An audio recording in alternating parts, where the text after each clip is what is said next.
What's up, guys? Just had Ando reach out and he wanted to have a bit of a chat about his bit of a road to recovery here after his crash at the Aussie title. So we set this up over Zoom. Um, yeah, Ando sort of just started talking, so I sort of hit record. So yeah, obviously it starts a bit abruptly here, but yeah, great chat with Ando. Yeah, just absolute legend. I've got so much respect for the guy.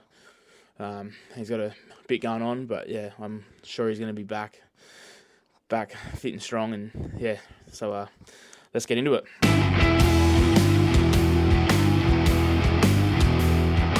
So, yeah, like we're here at early July, and obviously the accident happened right at the end of January. Um, I'm sitting here, all like limbs intact, everything's been okay for a while, but what has been complicated is, and of course, I've learnt a lot about the wrist and the bones and that over this time. Um, so yeah, had the accident. Knocked around a bit, walked away from it, went to the hospital that night. Like a real decent, it was a decent lump in my arm, like the wrist, the right wrist. Um, had the scans at the Mount Barker Hospital that night, like the neck stuff and everything. Okay, looked good. I was pretty impatient, got out of there, and they'd send the scans over to Albury, over to. I went and saw my local doctor the next Monday. So that seems straightforward to me. But so I get over here, do that with my doctor. Of course, with any accident, they're doing the CT scan of the body and everything. And it did get shitty. I went into one doctor and they didn't even do a scan on my arm.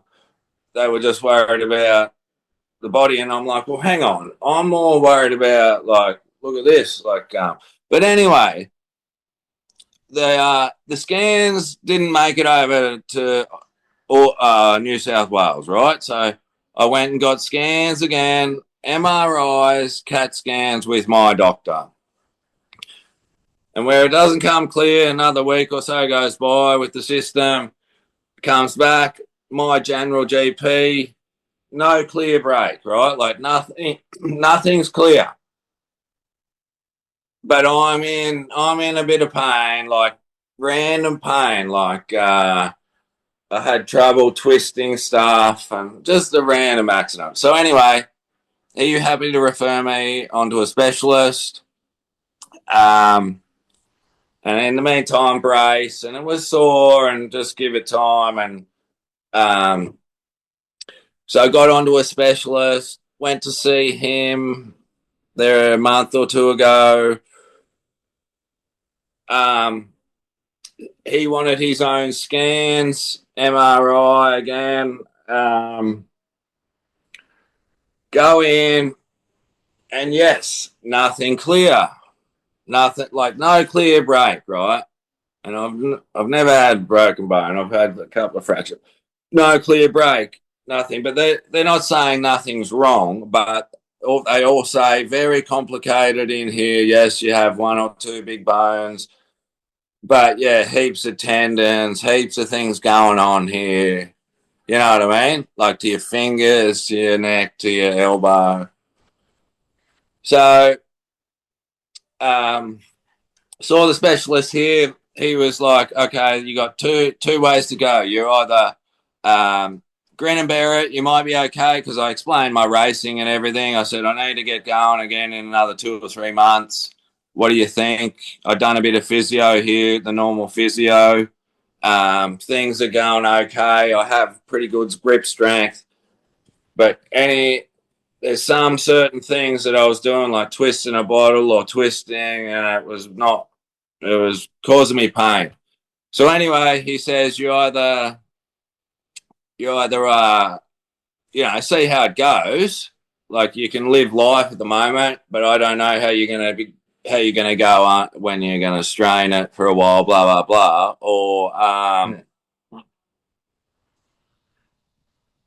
Yeah. we book you in for surgery. And the way especially he said, look, me with you, it should be good surgery, keyhole surgery in the top there, day surgery, 3 months recovery, 6 weeks in a cast, another 6 weeks of rehab.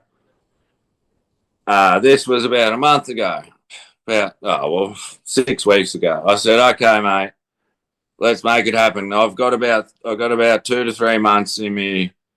Let's get it happening. But I need to get this surgery happening in the next 2 to 3 weeks. He's like, yeah, no worries. I'll get back to you. Gets back to me.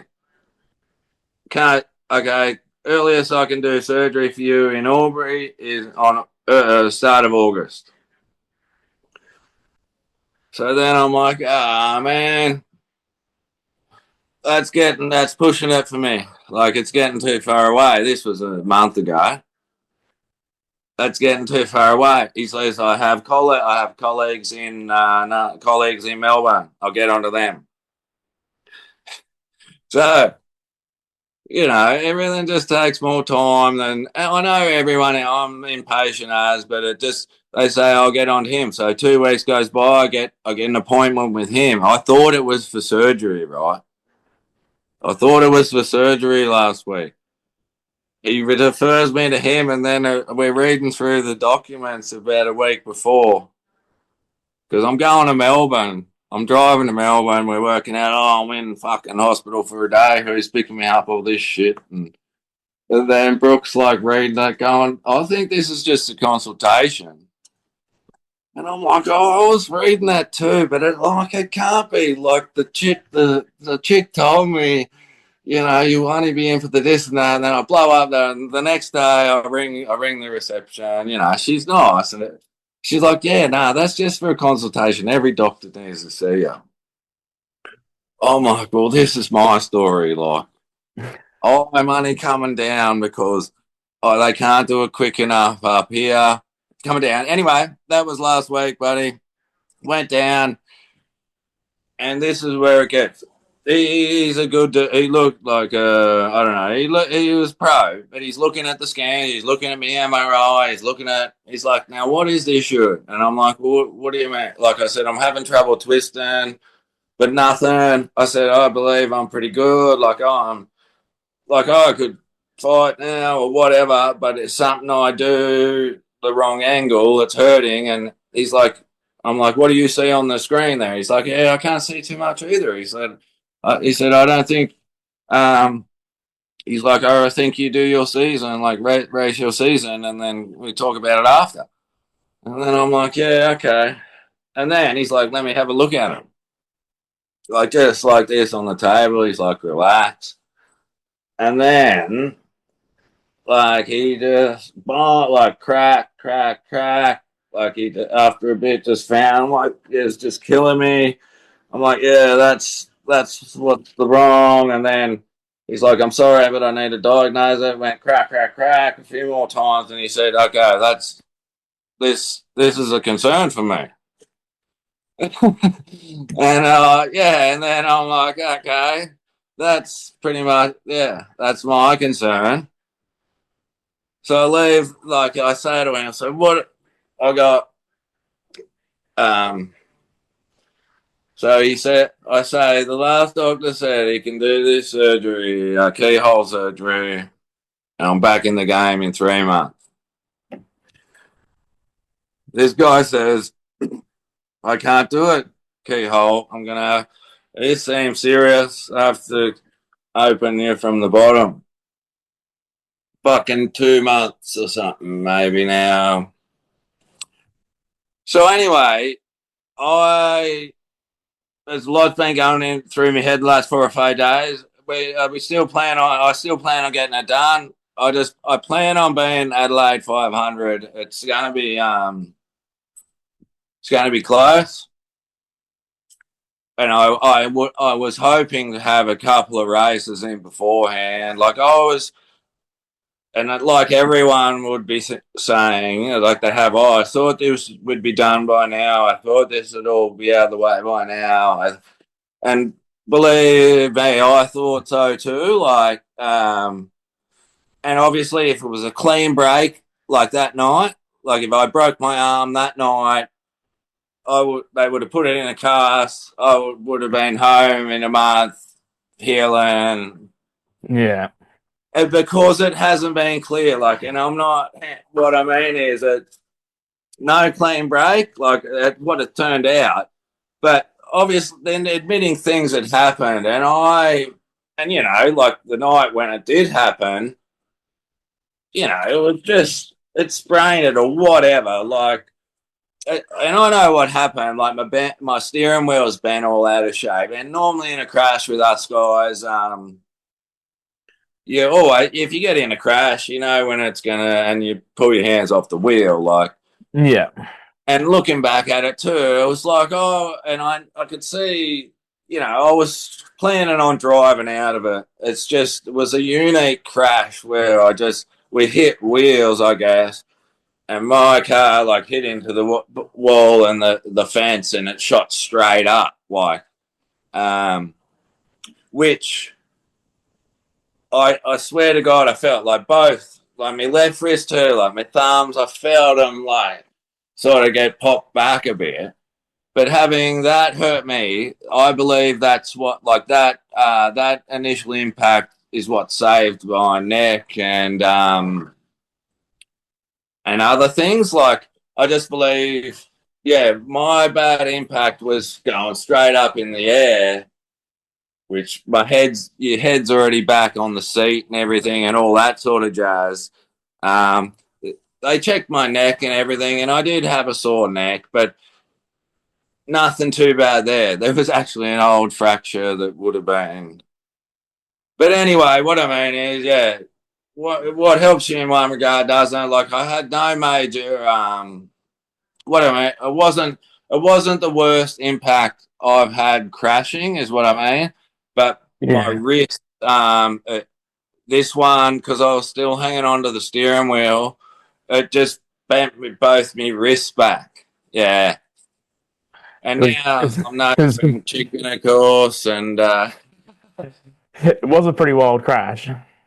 yeah, I look at it too, and like to get away with it like I did, all good. But yeah, yeah, it's me wrist for me, and like I've said, like I'd be back and I'd be racing tomorrow. I would have been racing in 6 weeks or whatever. It's not about being tough or whatever. It's just, you know, I was sore for a while, um, and it's still sore. But I'm trying to take some and that like advice from obviously the professional doctors, and then yeah, from me, my sponsors and parents and all people that it's not just about trying to endure it just now. It's like arthritis in the future and all that crap they talk about. But yeah, I'm just worried about getting to this Napa race, and it's always been my concern, and I just wish I was on the better half of it. But that's just summing up what's been going on. Like, and I know everyone sits back and says, "Mate, you had this crash 6 months ago. Um, what's going on?" I don't. There hasn't been a fault in anyone's part. I'm impatient and believe that between doctors, things it could have been a bit quicker, but at the same time, they don't. When there's not a clear, what I've learned is, yeah, obviously early on, like first GP, oh no clear break. When you go for an X-ray, right, no clear break. They don't. MRI is more muscle and everything. That's why you need Yeah. both of them. And when he sees the bone, oh yeah, well, what's the problem? And they know they're not seeing it on the screen, but when they look at you, and then I showed them, I show you want to look at the crash, and they're like, yeah, give us a look at that, and they're like, holy fucking shit. You know, how are you still alive? And so they know what you're talking about. So I'm like, okay, yeah, there's nothing on the screen, but like this is me problem. Like, yeah, it's just unique stuff, I guess they get with car accidents, any car accidents, and but the confusions come in. Like I've always been pushing to get it done quick, and I wish that I was like a month or two ago. I was like, that's what I was. Yeah, let's go have surgery then. It's just been, and I guess hindrance where I live a little bit. Like you're not in the big city.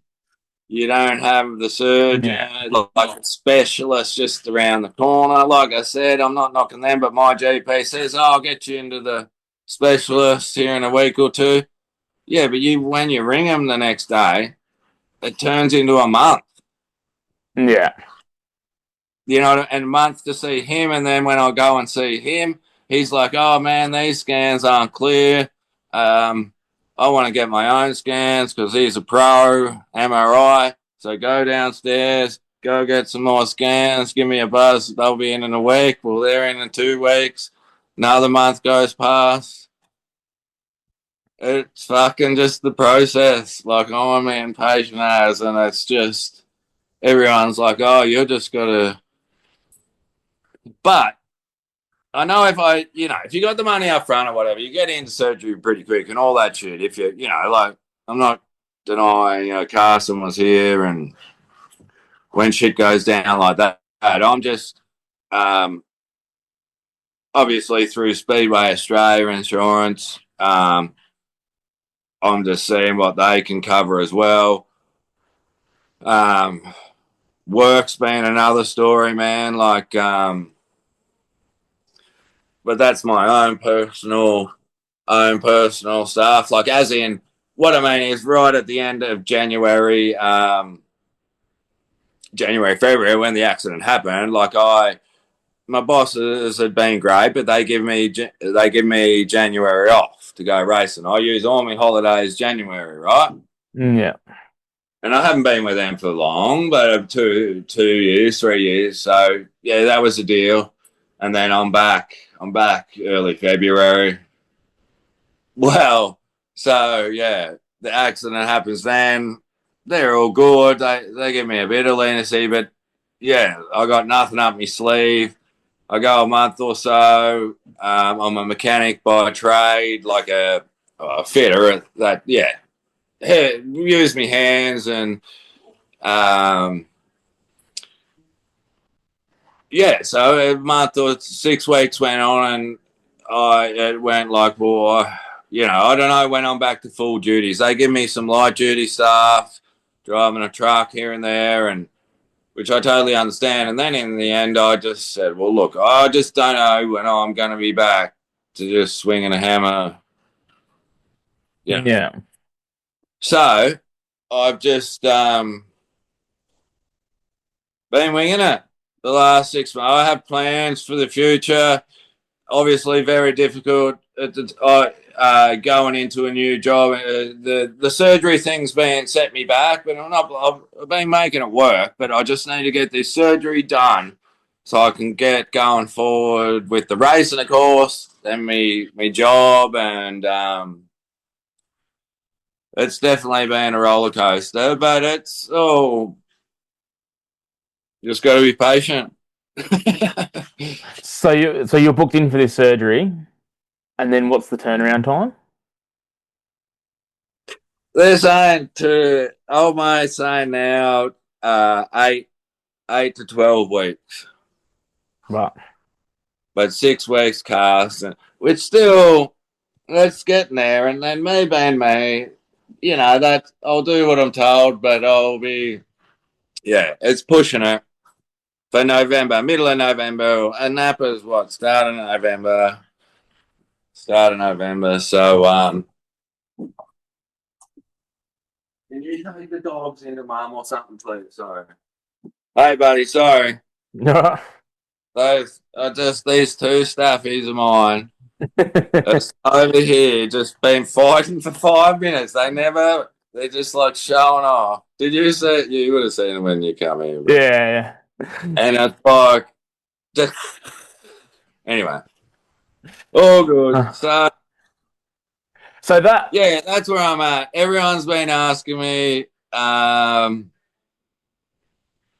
Napa's, like, I got some, oh, not redemption or anything. Like, I love the joint. We did well there. I screwed it up at the end, but it's just a great thing for Australian speedway, sprint car racing. Just want to be a part of it. I'll be a part of it. I just hopefully I'm a decent fitness, but it it is was what it cool. is. It was a cool event, eh? Oh yeah, and the lighting, the yeah, it's just a great, and that's yeah. It's not all about the racing. It was great racing too, but just need it, yeah. Promo stuff, everything. There's so much entertainment out there in the world, in like competition, that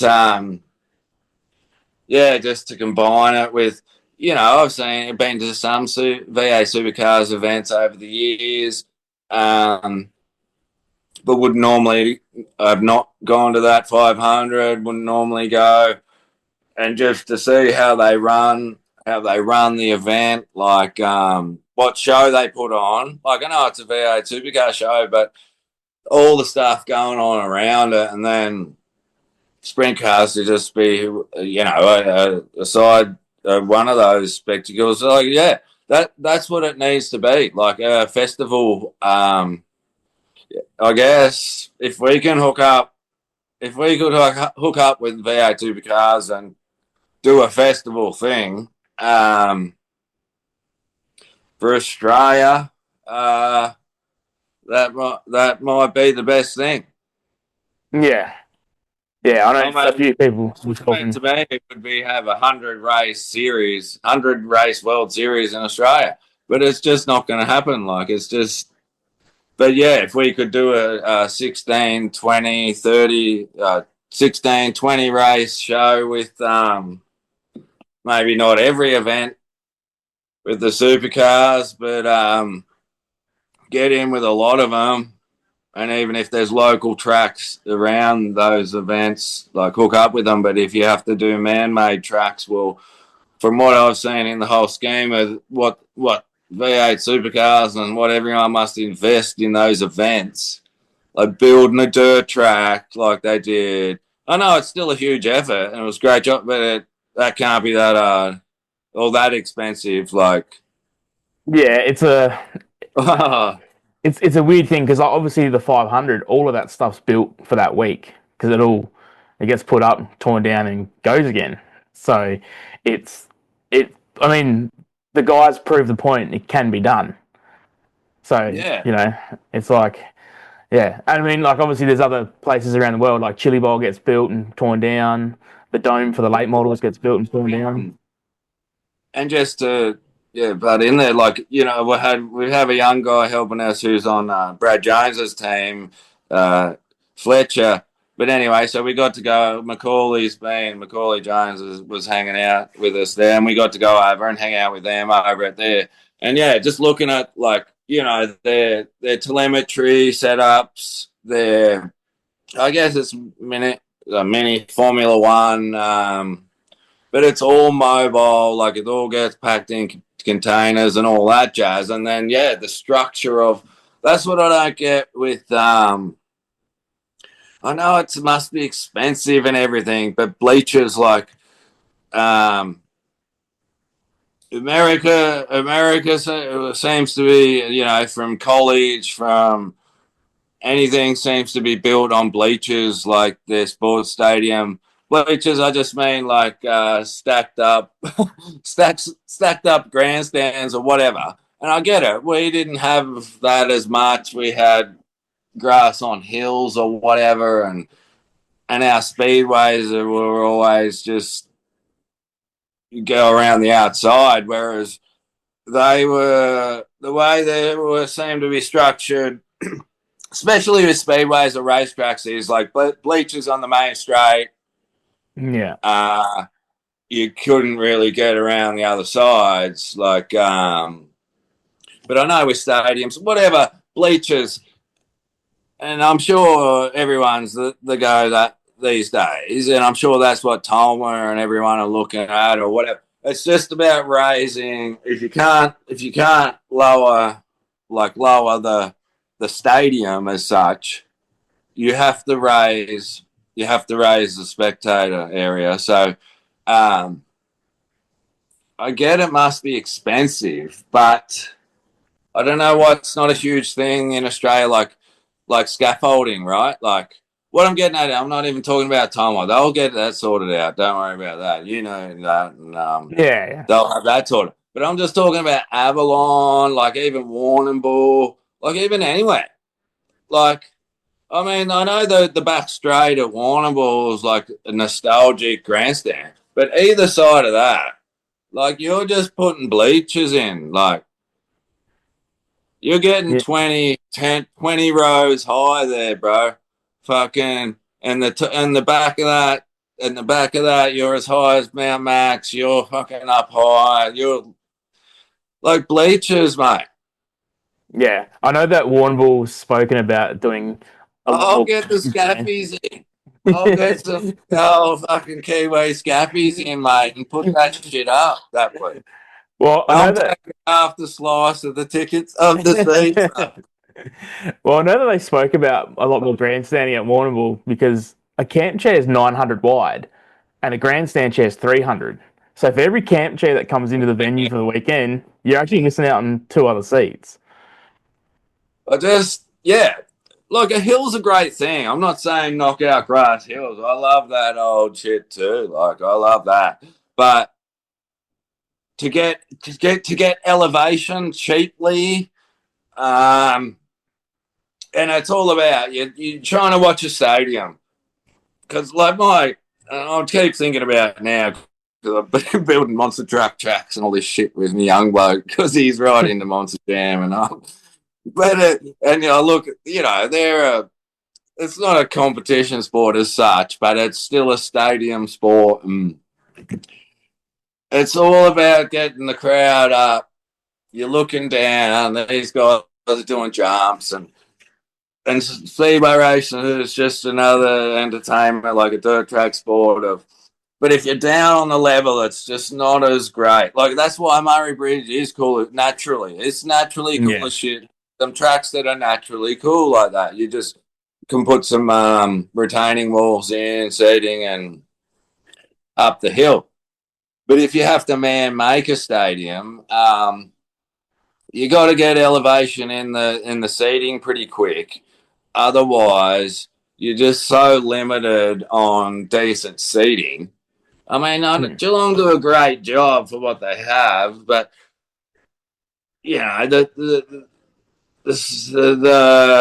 the crew, like the viewing area for the crew is no good. Like you're 2 or 3 deep or whatever, and I don't know how it is in the stands or whatever. Like it's okay, but and I get it. Like everything's money. But if he that back stretch there, that back stretch, even the front stretch, put it 50 meters of bleachers in, Yeah. 20 deep, 20 I know, deep. I know there's a lot more at the 500 this year, so I know that they sort of learnt their lesson But as such you from got to last year. sell them. I know you got to sell them. Everything costs. I know everything costs. So and that's where I'm just rambling here. But that's where I haven't been to America for 5 or 6 years. And when I went on the Outlaw tour with the Roth guys in 2008. So that's like 17 years ago. That's what I noticed was every track we went to, it was more like, okay, the crowd was on the main stretch or the back stretch. Like they were just in one spot. Hmm. Um, yeah, it was more of a but they made that viewing area as best it could be they made that the viewing area rather than, okay, we open up the whole round part of the track. But you just sit, yeah, it just depends. Like, Eldora's got both. You got green seating, Quinana's awesome. Those luxuries are what you want. Like Quinana's, like grandstands one side, hilly, like retaining shit the other. That's all Yeah. perfect. But that's all money. I'm just talking in general. That's all what I believe is the first thing that not the first thing. Well, that's the next thing Tom was doing. Like, just don't worry about putting seating around the whole track. Just get one section. Same as, like, Warrnambool's done great with Mount Max, and that could have been, in the future, that could be all bleacher shit too, like real high shit. But now I reckon, like, work on, okay, the back, that back stretch or something, like. And yeah, to keep the history of that grandstand there, but either side of it, just pump that up. Yeah. Get it Yeah. higher the better, man. Like that's what creates, and it's only, the Super Bowl, MCG, all that shit, grand final. You know why that's it? Like, it's just the people, it's the atmosphere, mate. Yeah. Coliseum styles. yeah, Bristol, yeah. Yeah. Yeah. Anyway, That's why the bridge does work very well in that regard. yeah, it's sick like that. Like, it's down, naturally down in a valley there, half hollow. Bacchus Marsh had it too. Like, had a natural hill there. That was all good. Sad things don't go ahead. Yeah, I don't know. I got my opinion on all that stuff. I know it's not easy in the money, and it all comes back to our population, and it's just been harder for us old Aussies, mate. But there's still, like very well. We're and the Americans now appreciate us more and recognize us more, and we're definitely competitive, and they understand that we only race like a quarter of what they do, and Yeah. they understand our teams and our equipment and everything is just as good now. It's just that they're pros, like and not everyone. It's only those 20 or 30 or whatever 20 that we see out here a lot of that, and it's getting harder for them too. Like yeah, it's going to be hard to make a living out of sprint car racing going forward, and always has been, and yeah, it's any sport, but yeah, it's going to be hard going forward. Yeah. I've even noticed probably some of the sponsorship seems to be drying up in sprint cars a little bit as well. There's quite a few. There's some big teams over there. They've got some pretty bare cars. Yeah, and I don't want to be super negative, and it'll always survive, I believe, because of the madness and the purity of it, and like the true people, and even people that don't not into it, when they see it, they're like, yeah, it's very unique, but at the same time, it just even in America, it just didn't make the level of NASCAR, Monster Jam, like Moto X or something like. And I don't know why, because we all think it's the maddest, and it takes just as much skill, and all the guys that know about it from any other discipline. Everyone appreciates it. Like, yeah, I just don't know why. Like, initially it was like it doesn't look good on TV and all this sort of jazz. But we've all overcome that. The Outlaws, High Limit. We all watch that. I believe they put on a great show. Yeah. interacting with the drivers. We get to see the drivers, the teams. The open pit thing's awesome. Um, I know we all get a little, we all do. I sit there too many rolling laps, this sort of jazz. But at the same time, they, they're making sure the camera, they're making sure they're getting footage, they're making sure they're getting action. Because it's entertainment, like, and that's what those guys are known too. Like, with Flow and Dirt Vision, as much as it's live entertainment for the people, the modern world is they need to make a 3 hour show that people want to watch, like not a shit show, like not an amateur. Um, yeah, especially when you're trying to get new fans across and. There's just so much to compete with now, like so many other things to compete with that professionalism professionalism's huge, and but they're doing a great job at it, and we're getting better at it too. Like Clay Pavue, great job. Um, we're getting better at it, but they're still better at it. Yeah. Yeah. It's just always that, like I said, They make a living at it, and I get it. Like none of like your that's not your job. What you're doing now, like I'm talking about something that's not my job. Like we're not pros. Like we want to be, and we could be maybe, but we have to do other shit. yeah. Yeah. It's always the hope that we'll get there one day, but yeah. I think Being a journalist for sprint car racing in Australia, I don't know if you're ever going to make a living out of it. I can probably definitely say that you won't. Starting with me, like you be able to say that to me, like, and I don't want to knock other people's hopes, but like making a living, being a sprint car driver and trying to make a living out of it in Australia, like without being wealthy, you need to go to the USA and spend a lot of your time there. That's the bottom line. Yeah. But what I will say is James has been, I believe, the only Aussie that, yes, has not moved his family there. He's put 10 or 15 years in of back and forth, taking Zoe and Mab on the tour when he can. He's done it great while he can, and now it's time to get back home. Whereas Kerry, Brooke, Ian, Skip Jackson, all hats up.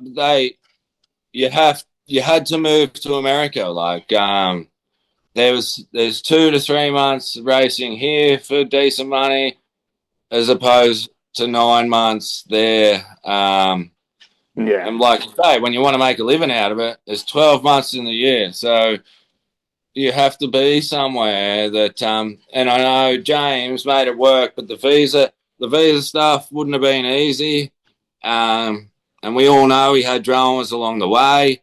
It just would have been through bullshit paperwork, but every second year, and that's what screwed him. That's what screwed him from getting probably. Did he get Rookie of the Year in the Outlaws, or both tours did. Yeah. I'm not saying it screwed him. J Max done an awesome job, but both tours he did. I reckon he got screwed at the start of the Outlaw one and then the start of the High Limit one, like just through not being able to, through visa stuff, he wasn't able to be there, and he missed the start of the points. You know what I mean? Yeah. Yeah. You know what's one funny thing I always think about Australian sprint car racing is there's professional crew chiefs who make a living, but yet there's no full time drivers. Sure. I know. All the big time drivers that have got big coin and stuff like that, they all still have like regular jobs. I know. And that's what I'm telling my boys. That's for sure. Like being a mechanic, like as if there's a flip side, man. I know everyone. You want to be the driver, you want the glory, you want to make it happen, and all that. And yeah, but you're also the guy that goes like you're the front man to all research and development too. Like, Yeah. as in, when everyone's young, we're all looking at everyone going, what's he doing? Oh, he's shitting that. We're not saying, oh, who's setting his car up, and you know what I mean. Like, you're just judging off what you see. Yeah. So crew chiefs have, become much smarter. And like Dylan's proved that, Dylan, but like, there's money. What I mean, with the shocks and I guess the equipment, cars, the driving side of it's pretty ruthless. There's only one driver, I suppose. Whereas more avenue, maybe the more spots for mechanics, but I wouldn't say they're plentiful. But if you can get switched on, if you can learn some stuff, smart stuff with shocks, and you got to be good at it, man. Like, there's only a few. I know it seems like it might be easy, but those pro crew chiefs are making good money. But I wouldn't say it's easy either. No, no. Like, as in, 2008, I just went over on, so Roth car, Shane's Jewel was driving it, Roth 83. I was just a tyre guy, like, we had a shock guy and then bonsai crew chief, and so I just mounted tyres, groove tyres, balanced tyres, and like, there's a role, and they gave me, that was back in the day where a bit of cash here and there, paid me way. I wasn't making any money out of it or anything, but I was living my dream, and that's the way I think it is still too. Like, a crew chief, a very smart crew chief who's on his percentage can make some decent money, but the other two guys, the tyre guy and the car chief, they're making okay money. They're getting along all right, but they're not getting ahead. Yeah. You're But just living a lifestyle. You're living a lifestyle for 4 or 5 years, and then it comes time to, okay. Whereas the crew chief, whatever they're on now, like Warner and that, 10, 20%, or the good ones like Dylan might be on 10, 20, but the tire guy and the other guy ain't on. You're just living a lifestyle. yeah. You know what I mean? Even if you won the $1 million, like, or the fucking King's Royal, then that's what sucks. Like, you win the King, you win the fucking everything, man. Like, look at the King now. Where's the King? Mm. Where is he? I know he's around. He's doing all right. We won't forget him. But he hasn't, he might have he done all right, but he hasn't done good enough for winning 20 world titles. Mm. The cunt should be fucking, he's a king, mate. You just not, you can be the greatest sprint car driver in the world for fucking 20 years. And that's what sucks at the end of it. Like, look at Shots now. Like, remember 5 years ago, 6 years ago, Shots is the fucking king, mate. The new king. Unbeatable. And he's still done it all, but you get to, unless he's been smart as fuck and saved $1 million, or they've done all right. But I just believe the risk we take, and those guys are taking way more risk than we do in Australia on speed and the shit we do. Oh, well, fucking worth way more money than AFL players. Yeah. I'll tell you straight up, because I'm willing to die out there on the like, just not. I won't say that to the fan, but I'm just willing to.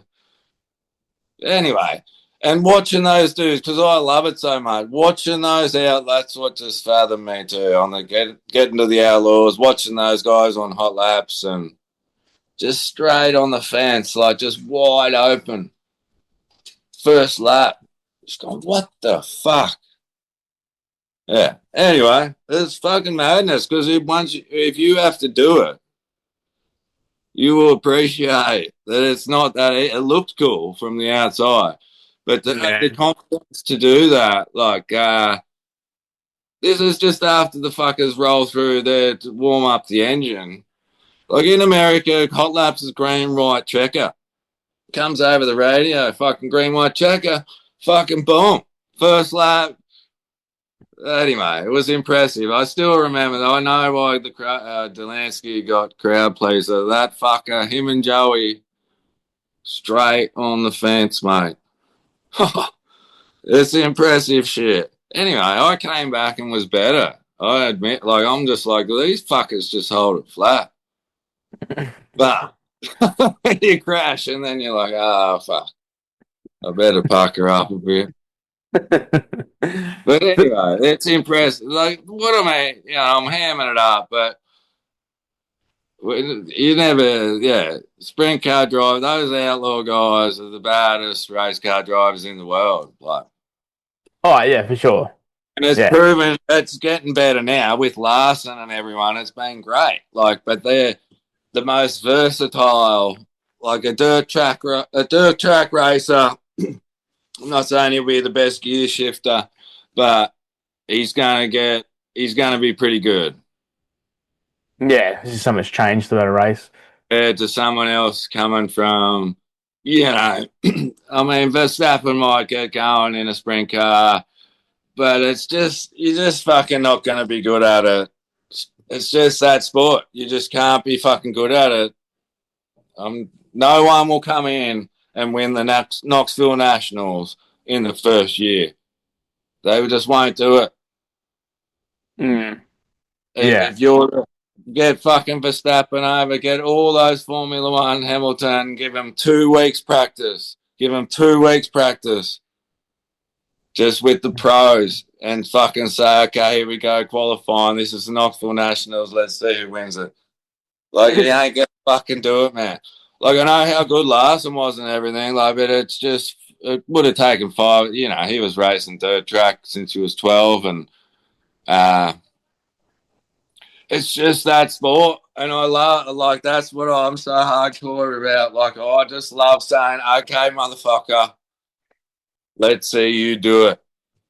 Yeah. Because there's so many people from other, okay, man, you're the greatest at this, you're the greatest at that. Like, this is a sport that takes so much practice. It Yeah, and just, that's just the one. Like, we don't get anywhere near the lap time that they get either. yeah. Like, It's just confident, yeah. Like living and breathing it. And yeah. Um, Because like I say, I grew up watching me dad watching doing this, not much racing go karts, this and that. But being a young cocky kid, I'm like, fucking give me a go at this shit. Like,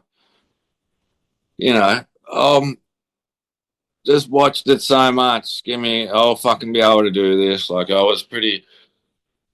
Me natural sports skills were always pretty good at everything. I'm like, but it knocked me down. Like I had reflexes and everything to do it, but it's so fucking unique.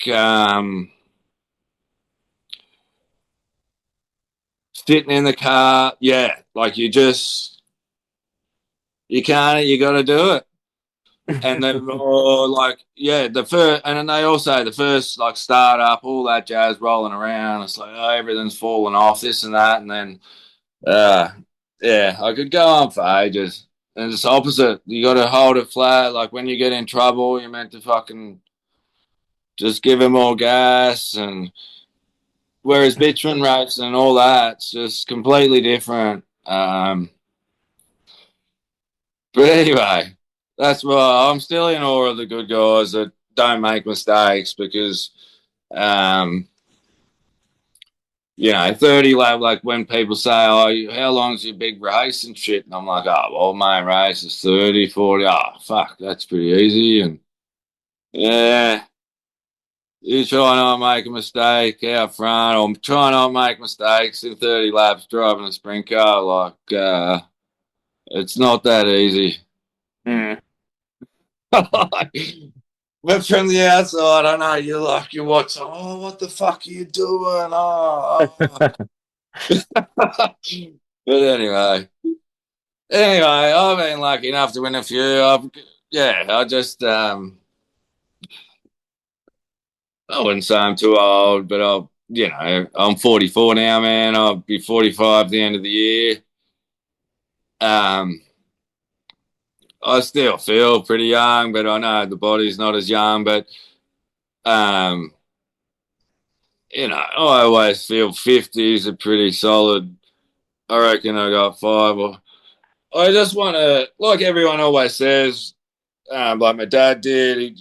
I want to be competitive till the end. Like I don't just want to float around. As long as you're picking up a win here and there for a year or two. Like my young blokes are a ways off. Like I said, Ollie's 8. Eli's just turned 3.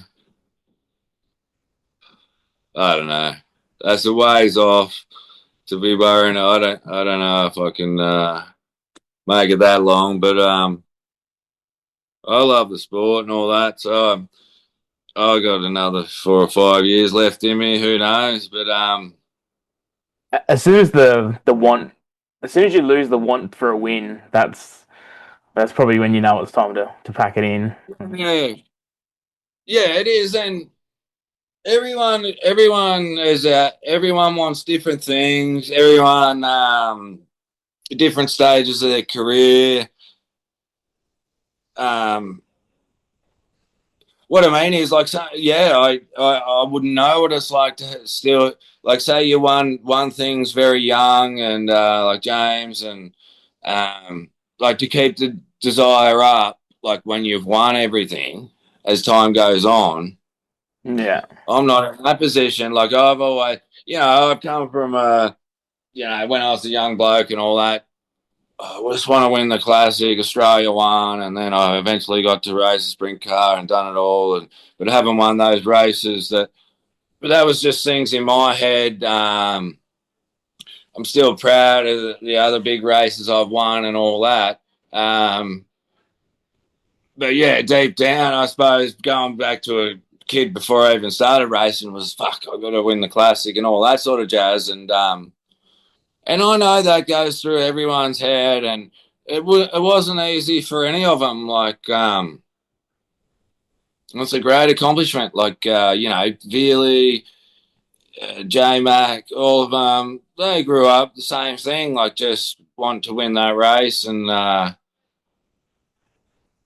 yeah, just it's just not easy for anyone. But to achieve it, great achievement, and but for someone like me, I guess yeah, that's what keeps inspiring me.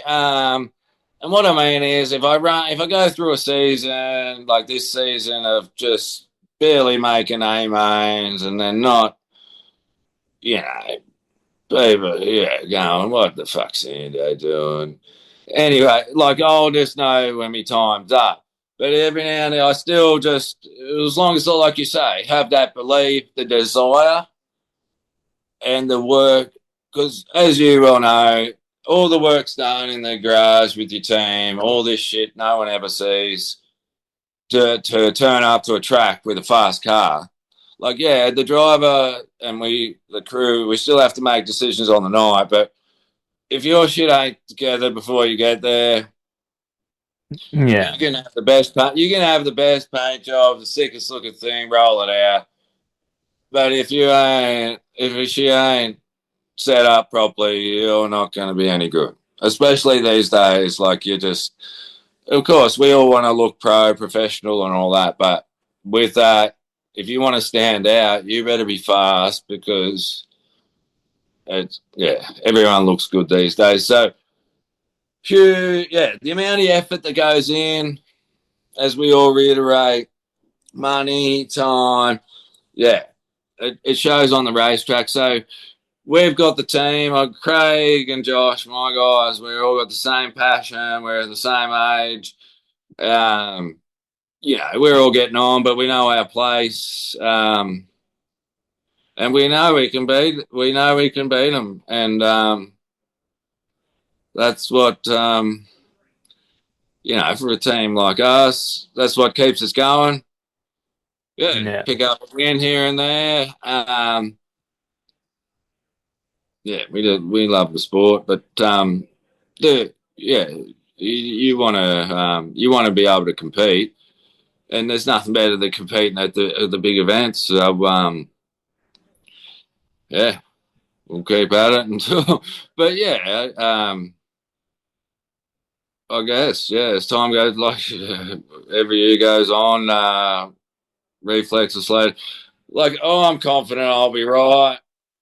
Obviously, there's a hesitant, your wrist mightn't be any good anymore, but come on, mate. Dumbs. I think Max. I reckon Max raced his whole career with a limp wrist. Like, he hit it. Yeah. Anyway, you can't worry about those sort of things. You'll be right. Yeah. So that's what we're working on, mate. I'm hoping to be pretty good for Napa.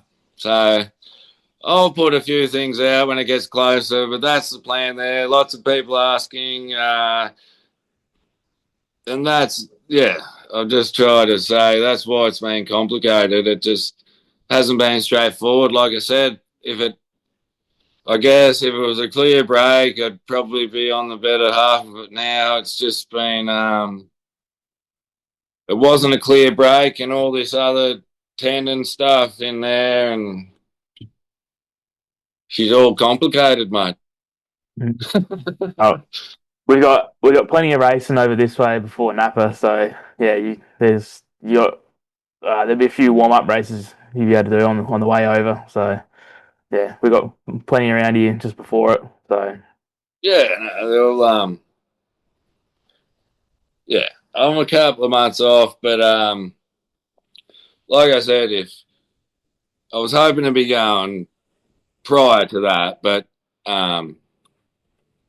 that's me sort of that's the first big one on the calendar. I think we got the jackpot there at Avalon prior to, and I was hoping to be going sort of the start of the Victorian season, but if that doesn't pan out, I just was hoping to be at that mid November, but who knows? I might be right in a couple of months. Who knows? right, But anyway, that's where I'm at. I'll be back. The 37's not parked up yet, mate. She'll be back. I think we'll leave it there. What a way to end it. Yeah. All good. See you at the Speedway soon. Appreciate your time, Next Ando. summer, I'll practice my golf game. Well, I'm off the golf tour here next week, I suppose, after surgery. That's why I've been playing heaps of golf. And now I'll be off the tour for a few months, I suppose. On the simulator, trying to do a bit of rehab, but you'll see me at the Speedway next summer. All right, can't wait. I'll see you there. Too easy. All right. See you, buddy. See you, mate.